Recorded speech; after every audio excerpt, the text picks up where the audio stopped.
बाज बनाकर छोड़ेंगे कि बाज बनाकर छोड़ेंगे, बस पंख लगाना बाकी है, बारूद तुम्हारे अंदर है। ओ बिहार के सभी चतुर शिष्यों ध्यान से सुनो कि बारूद तुम्हारे अंदर है, बस आग लगाना बाकी है, बस आग लगाना बाकी है। नमस्ते प्यारे साथियों, मैं शक्ति शक्ति गुरुकुलम की इस नए प्लेटफॉर्म पे आप सभी प्यारे बच्चों का मैं स्वागत करता हूँ।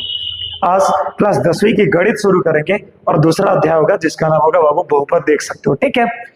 तो बहुपद शुरू करने से पूर्व मैं आपको एक चीज बता दूं कि इसका उद्गम कहाँ से हुआ। थोड़ा सा इन चीजों को देख लेते हैं ताकि कनेक्शन करने में हमें आसानी होगी, ठीक है। आप जब क्लास 6 में पढ़ते थे तो आपने एक चैप्टर पढ़ा था बीजगणित। फिर जब आप क्लास 7 में आए तो आपने एक चैप्टर पढ़ा था सरल समीकरण। आपने पढ़ा बीजगणित, फिर आपने पढ़ा सरल समीकरण, ठीक है। फिर जब क्लास 8 में आए तो आपने पढ़ा एक चर वाले रैखिक समीकरण। फिर क्लास 9 में आपने पढ़ा था बहुपद। तो चर के बारे में जाना आपने, अचर के बारे में जाना, बीजीय व्यंजकों के बारे में जाना, समीकरण के बारे में जाना। उसके बाद आज वो दिन है, वो समय है जहां पर एक प्यारे से मुस्कान के साथ हम शुरू करने जा रहे हैं बहुपद, ठीक है। प्यारे बाबू ध्यान से सुनो मेरी बात। एक चीज, यदि आपको बहुपद का ब भी नहीं पता होगा ना तो प्लीज आप एक बार पूरे प्यार से शिद्दत से इस वीडियो को देखना। मैं आपका एक एक डाउट क्लियर कर दिया तो फिर क्या आना, ठीक है। और देख सकते हो कि आज के लेक्चर में हम बाबू क्या पढ़ेंगे। देखो, आज पढ़ेंगे कि चर क्या होता है, अचर क्या होता है, और इनकी सहायता से हम बनाते हैं बीजीय व्यंजक।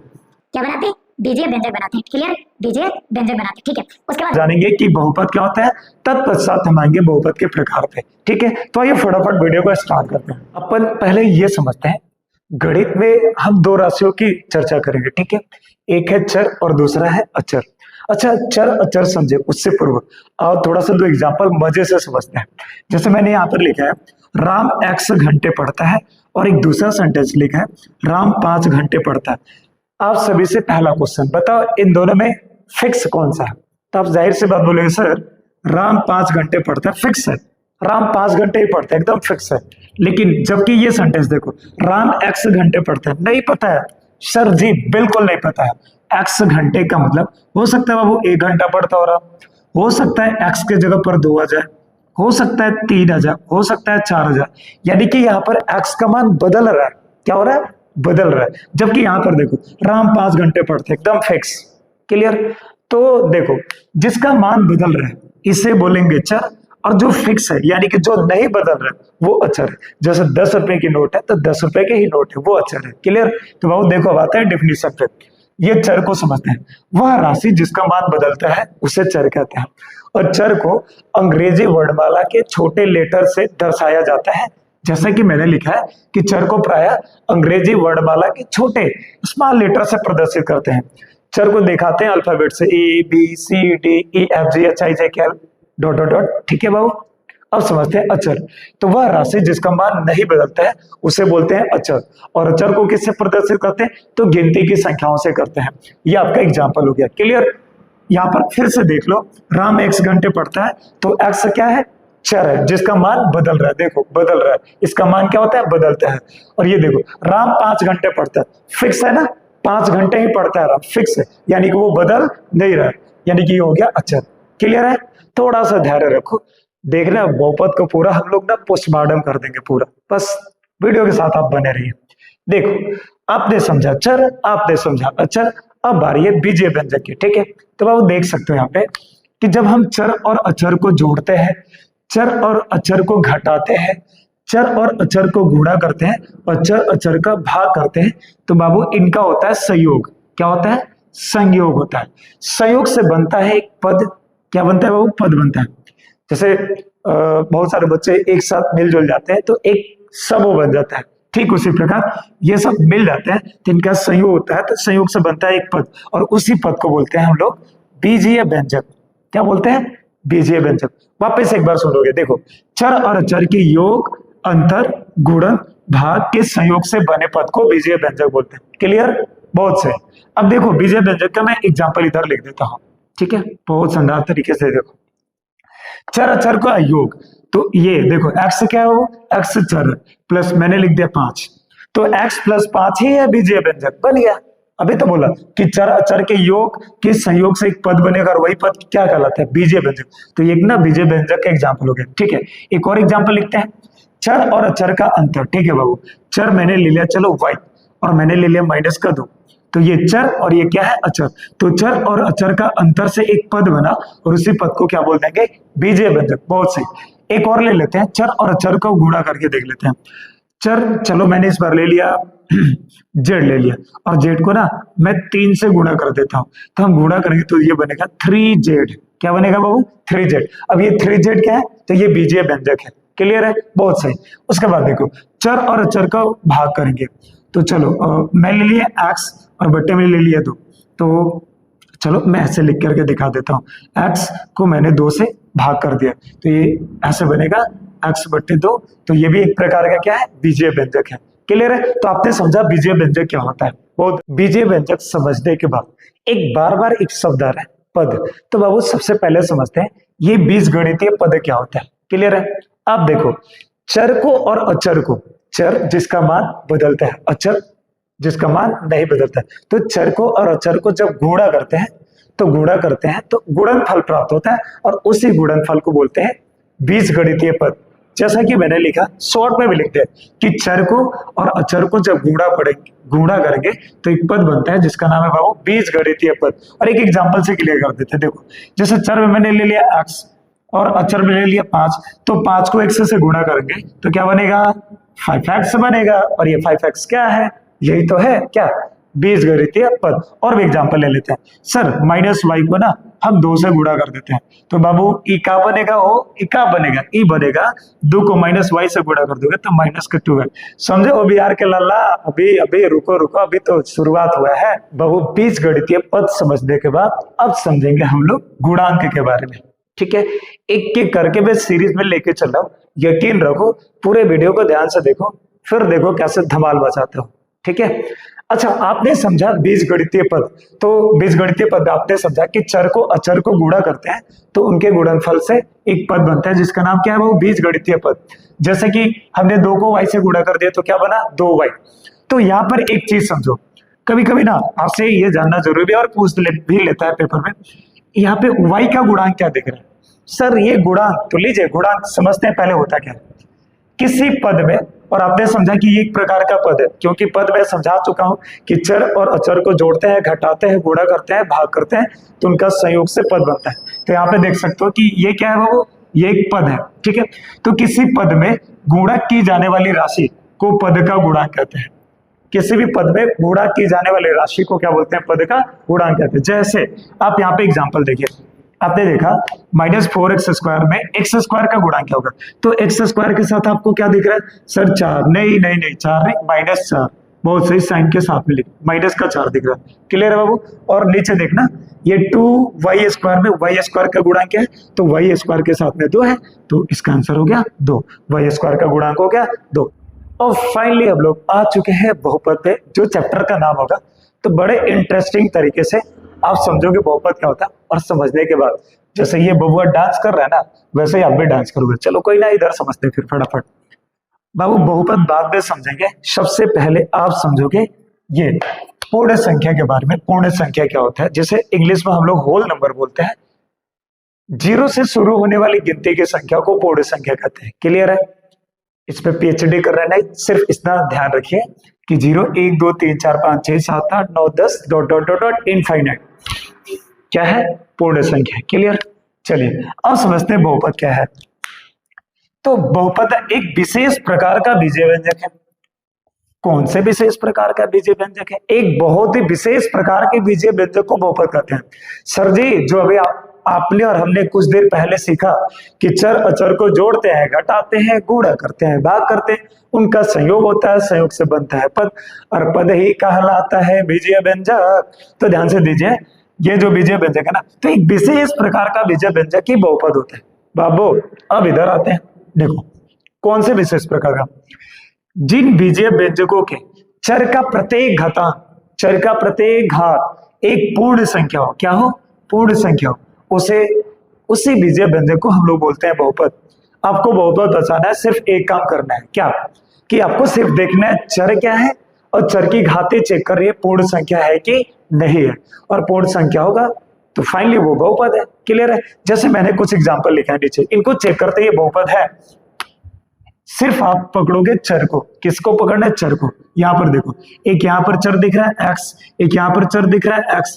इसकी घात कितनी है? 2। इसकी घात कितनी है? 1। क्या 2 और 1 पूर्ण संख्या? बिल्कुल है गुरुजी। इधर देखिए 2 और 1 क्या है? पूर्ण संख्या। अतः ये बहुपद है, बिल्कुल बहुपद है, कोई शक नहीं। दूसरा एग्जांपल देखते हैं।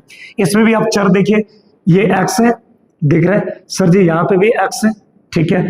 इसकी घात कितनी है? 2। इसकी घात कितनी है? 1। ये दोनों क्या पूर्ण संख्या? बिल्कुल पूर्ण संख्या। तो ये भी एक प्रकार का क्या है? ये भी बहुपद है। अच्छा ये भी बहुपद है। ये मैंने छोड़ दिया, अभी करा देता हूँ। इसकी घात देखने में वो क्या है? 2 है। क्लियर है? अच्छा चलो, इस y की घात ना हम 1/2 कर देते हैं। क्या कर देते हैं? 1/2। तो हमारा वो जो डिफिनेशन वो कहता है कि एक विशेष प्रकार की बीजीय व्यंजक जिसके चर का प्रत्येक घातांक एक पूर्ण संख्या होना चाहिए। जबकि यहाँ पर देखो क्या हो रहा है, ये y की घात यहाँ पर 2 है, जबकि यहाँ पर y की घात 1/2 है। और 1/2 ये तो एक परिमेय संख्या है ना, ये परिमेय संख्या है। तो क्या ये बहुपद होगा? नहीं, ये बहुपद नहीं होगा, ये बहुपद नहीं होगा। क्यों नहीं होगा? क्योंकि मैंने लिखा है साफ साफ, चर का प्रत्येक घातांक, याद रहे, चर का प्रत्येक, सभी की सभी घातों को चेक करना है।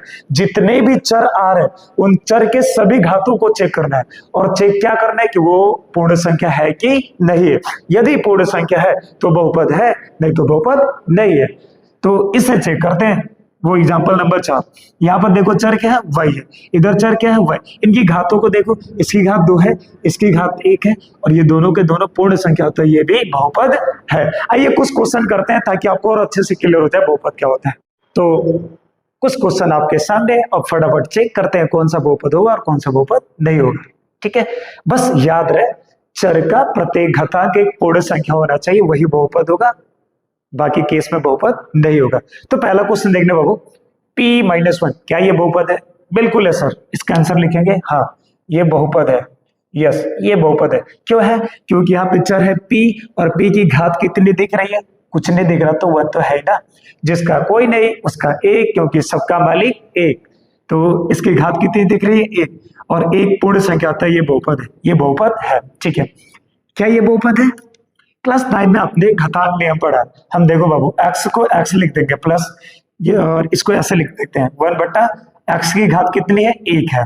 जब इसे आप सॉल्व करोगे तो ये बनेगा x प्लस, जब x का पावर 1 को ऊपर लेके जाओगे तो ये बनेगा x का पावर -1। और यहाँ पे चेक करना, यहाँ पर x का मान 1 है जो कि पूर्ण संख्या, और यहाँ पर x की घात -1 जो कि पूर्ण संख्या नहीं है।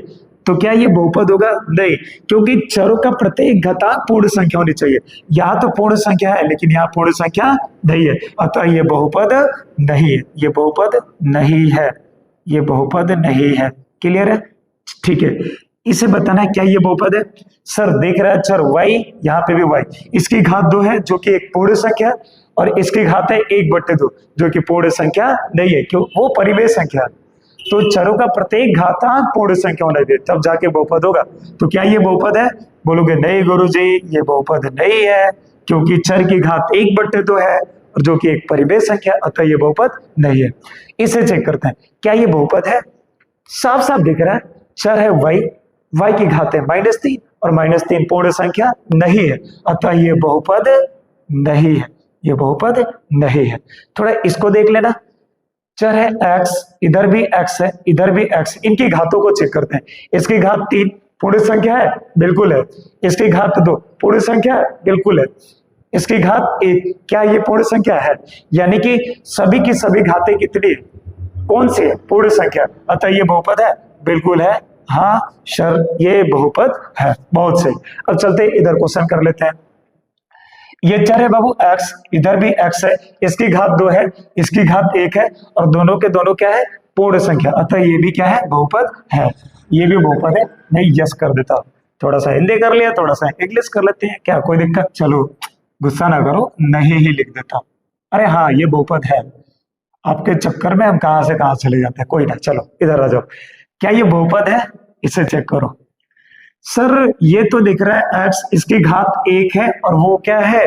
पूर्ण संख्या है, तो क्या बहुपद है? नहीं, सबका चेक करना।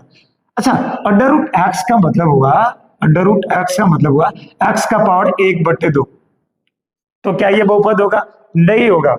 क्योंकि बहुत बता तो दिया कि अंडर रूट एक्स का मतलब हुआ एक्स का पावर 1/2, और तो रूट में कोई भी चर दिख जाए वो बहुपद नहीं होता, अतः इसका आंसर क्या हो जाएगा? नहीं, ये बहुपद नहीं है। बहुत सही, आगे बढ़ते हैं एग्जाम्पल नंबर 8 पे। क्या ये बहुपद है? आप बोलोगे सर जी अभी तो आपने बोला अंडर रूट वाली जो होती है वो क्या होती है?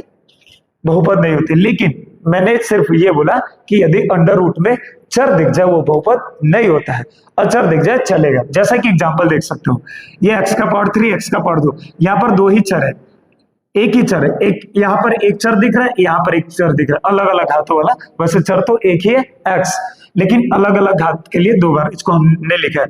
ये 3 है, इसकी घात कितनी है? 2, और ये क्या है बाबू? ये चर नहीं आता। क्या ये बहुपद है? चेक कर लेते हैं ना, x है, इधर भी x है, इसकी घात 3 है, इसकी घात 2 है, दोनों के दोनों पूर्ण संख्या, अतः ये बहुपद है। तो इसका आंसर लिख देंगे हाँ ये बहुपद है। चलो इसको थोड़ा सा बता दो क्या है। सिर्फ आपको चर देखना है, यहाँ पे देखो ये चर y दिख रहा है, ये y दिख रहा है, y की घात 2 एक पूर्ण संख्या है, y की घात 1 ये भी एक पूर्ण संख्या, अतः ये भी बहुपद है। बहुत से आखिरी एग्जाम्पल की तरफ बढ़ेंगे। ये 10वां एग्जाम्पल, यहाँ पर देखिए x है, इधर भी x है, अंडर रूट x है, और अंडर रूट x का मतलब होता है x का पावर 1/2, अतः ये बहुपद नहीं है, क्योंकि यहाँ तो भले पूर्ण संख्या है ना, इधर थोड़े है, ये तो 1/2 हो जाएगा, तो वो बहुपद नहीं होगा। ठीक है, अब क्या देख रहे हो ये आपके लिए, ये फटाफट कमेंट कर दो इसका आंसर क्या होगा, हाँ ना में जवाब दे दो। क्लियर? बहुपद को समझने के बाद और बहुत सारा क्वेश्चन करने के बाद अब अगला टॉपिक है बहुपद के प्रकार। तो जो बहुपद का प्रकार है ना बाबू, इसे अपन लोग दो पार्ट में डिवाइड करके पढ़ेंगे। एक, पद के आधार पर बहुपद के कितने प्रकार होते हैं, और दूसरी चीज ये घात के आधार पर बहुपद कितने प्रकार के होते हैं। अब ये पद क्या होता है इसको अपन अभी लोग समझेंगे, ठीक है, फिर घात के आधार पे तो हम लोग समझेंगे ही समझेंगे। अच्छे से पढ़ लो। देखो ये जो कंटेंट है ना सिर्फ व्हाइट बोर्ड पे मिलेगा, इससे अच्छा कंटेंट तो स्मार्ट बोर्ड पे मिल जाता है। पढ़ ले बाबू पढ़ ले, नहीं तो फिर वो बेचोगे चाय तो लोग बोलेंगे क्या, भोली सी सूरत आंखों में मस्ती, दूर खड़ा चिल्लाए चाय चाय। अरे बुरा ना मानो, सिर्फ मस्ती मजाक है। तो अब अगले लेक्चर में हम समझेंगे बहुपद के प्रकारों के बारे में, काफी डिटेल से चर्चा करेंगे। तब तक के लिए प्यारे बच्चों जय हिंद, और ध्यान दो आप प्लीज प्लीज प्लीज यदि वीडियो अच्छा लगा हो तो थोड़ा सा कमेंट करोगे, और आपका कमेंट हमको मोटिवेट करेगा, ताकि अगली वीडियो में और मैं देखूंगा कुछ कमियां होगा तो उसे पूरा करने का पूरा प्रयास रहेगा मेरी तरफ से। बाकी आप कुछ भी यदि कुछ कमी दिखाओ तो जरूर कमेंट में नीचे डाल दोगे। तब तक के लिए जय हिंद।